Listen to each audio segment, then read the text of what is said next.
So, hi, this week we're just going to do a slow start. We're going to work on the real number system.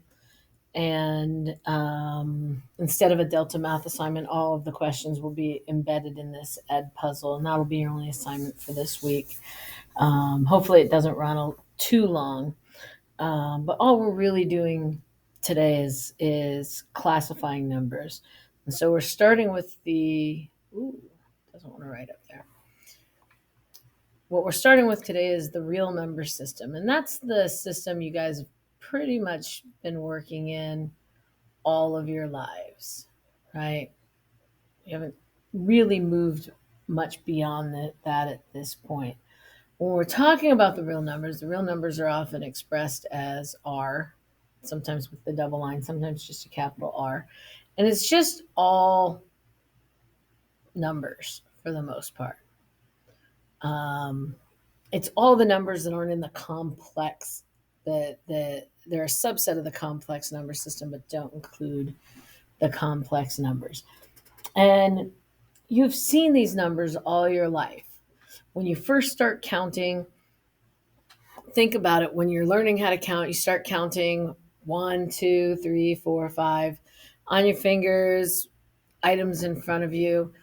And those first counting numbers that you come up with are called the natural numbers, right? Oops, natural. And the natural numbers consist of those counting numbers, starting with 1, 2, 3, and they can kind of go on forever, right? They're an infinite set. You can always just add one more, there's never an end to it. But those are considered the natural numbers, those first numbers we get when we first start counting. The next set of numbers we have, well, we've been starting with 1, but what happens if I have 2 and then I give 2 away, and how many am I left with? We have 0. When we came up with 0, the idea of 0, of nothing, of a nil, we had to do something because they weren't really part of the natural number system, because the natural number system started with 1. So instead of saying, hey, why don't we just add 0 to the natural number system, instead they created a whole new set of numbers called the whole numbers, and they start with 0. And if you think about this, I'm spelling badly right now. I apologize for that. The whole number system, right,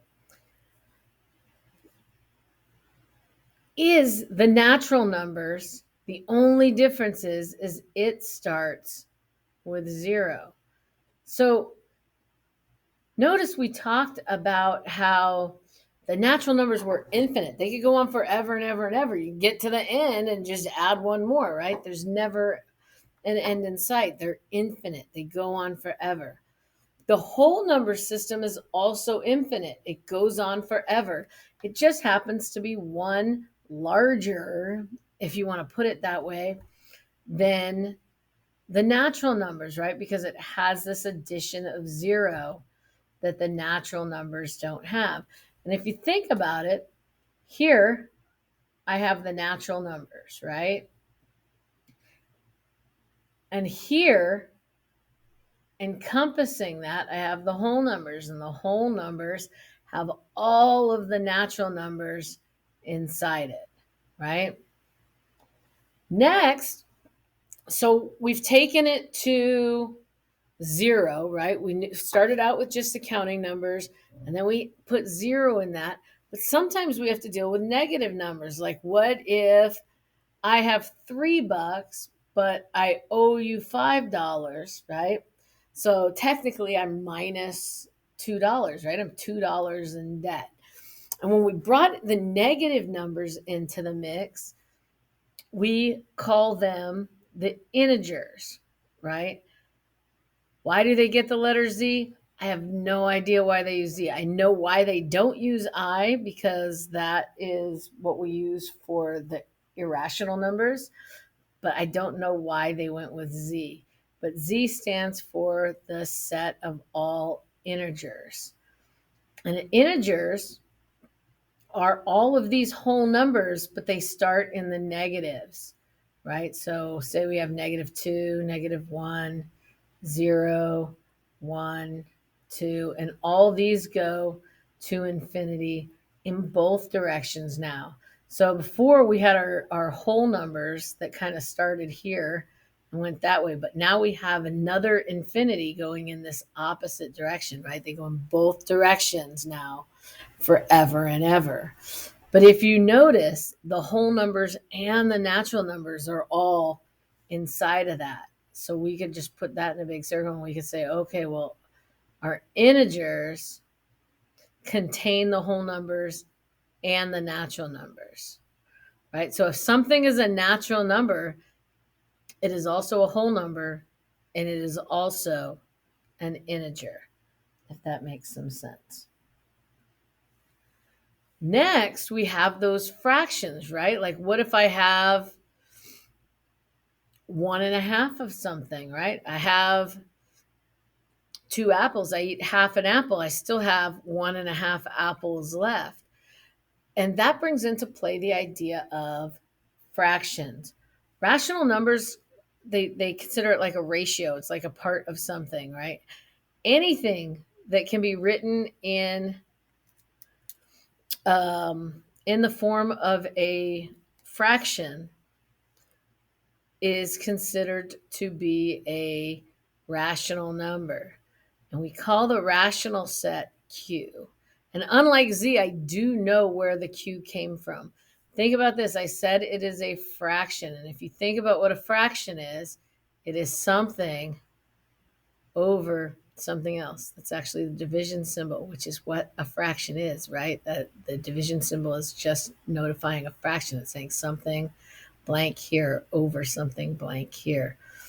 And when we divide something, our solution is a quotient. That line on a fraction right there just means divided by. We're saying the numerator divided by the denominator. And so these are our rational numbers. And the rational numbers, like I said, they're any numbers that can be written in the form of a fraction. So you could have, say, dot, dot, dot, negative 0.67. You could have 1/3. You could have the square root of 16. Now, the square root of 16 is a perfect square, which is why it can go there. And there are an infinite number of things that can be considered a rational number. Also, say the number 2. Think about this. A whole number is just 2 over 1, right? It's still a rational number, right? You can still write any whole number in the form of a fraction, which means that all of the integers are rational numbers, all of the whole numbers are rational numbers, and all of the natural numbers are also rational numbers, which means that they are all contained inside this set. Ooh, looky there, I'll write this down here. Of rational numbers, if that makes sense, right? I'm saying that anything that's a natural number is also a whole number, is also an integer, is also a rational number. Say I just have an integer. Well, that integer is also going to be a rational number, but it might not be a whole number or a rational number, right? Say I've got like 3/4. Well, 3/4 isn't a natural number and it's not a whole number, but it's an integer. And if it is an integer, it is also a rational number. And in that respect, it is also, oops, I'm drawing a really bad rectangle here. Oh, but it fixed it for me, which is nice. Except for I would kind of like it to move a little bit. Maybe I can undo it and try again. Because remember, all of this stuff has to be contained by that rectangle, right? We're saying that all of these things that we just discussed, all of these sets of numbers that fit into each other, are part of what we call the real number system. What else fills this block of things that can be real numbers that aren't part of any of these? That would be what we call the irrational numbers. Irrational numbers are part of the real number system, right? But they don't fit under the category of natural, whole, integer, or rational. They're those things you think of like pi is irrational, right? It's a never ending decimal. Um,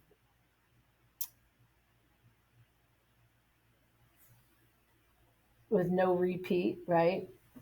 Um, square root of 2, also, square root of 5. Um,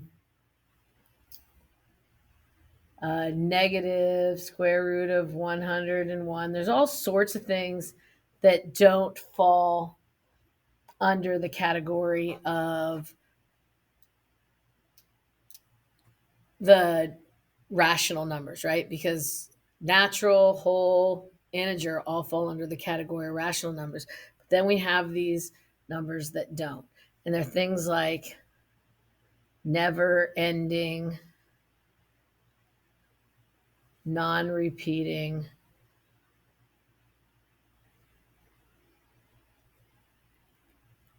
decimals.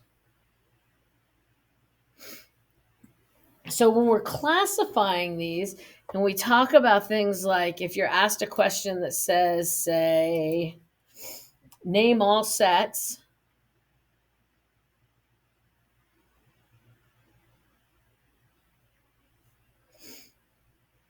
of numbers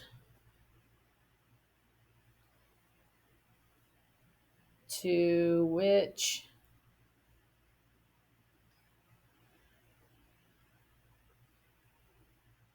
each number belongs.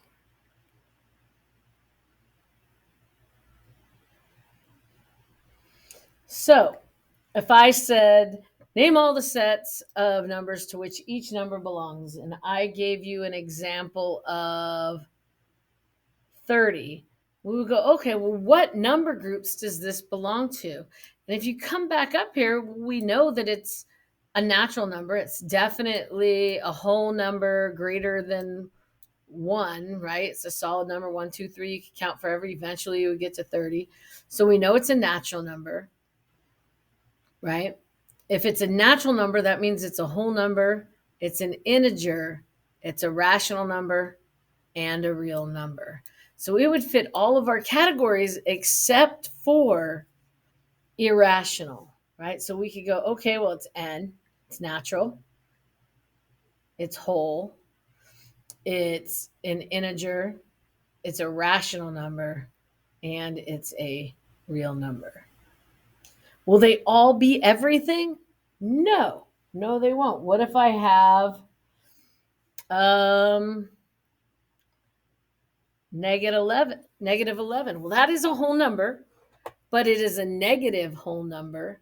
And we didn't bring negatives in until we got to the integers. So if it is an integer, it is a rational number and it is a real number.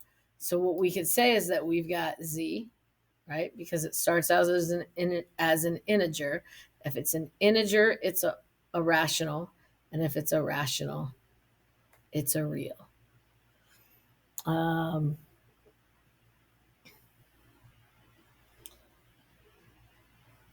let's look at 0. If we look at 0 and we look at our different sets, right? Well, the natural numbers don't contain 0, but the whole numbers do.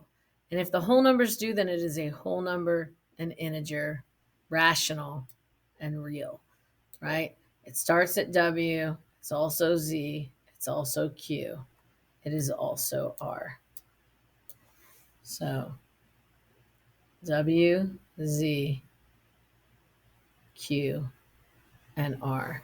And so if you can find what the most base set is, right? If the basest thing that it is an integer, well, it's going to be an integer and a rational number and a real number. If the smallest thing it could be is or I should say largest, because it's making the sets larger. Well, if the smallest set that it has is a whole number, then it would be a whole number. It would be an integer. It would be a rational number, and it would be a real number. I hope that makes a little bit of sense. If I have something like pi, pi is a repeating decimal, right? It's 3.14159 dot dot dot dot dot forever and ever and ever. Never stops repeating, never stops, right? We can never find the end of that decimal. It is a non-repeating, non-terminating decimal, which means all it is irrational and real, right? And we can do problems like that all day long. But are we gonna? No.